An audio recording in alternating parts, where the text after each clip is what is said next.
You don't have to be afraid.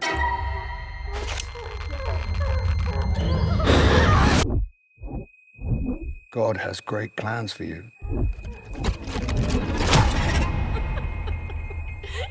This child is his way.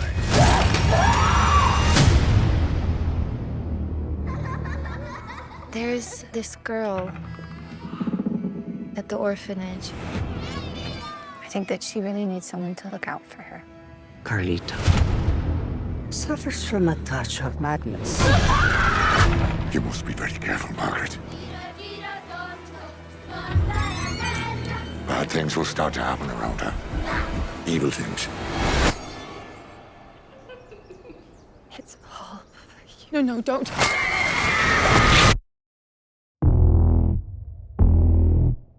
What does any of this have to do with Carlita?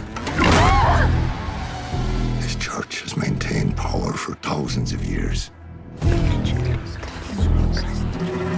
Lady will stop at nothing to keep it that way.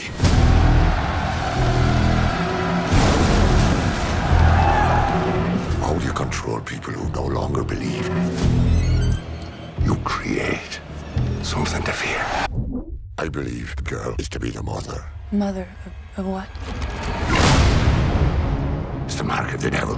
It's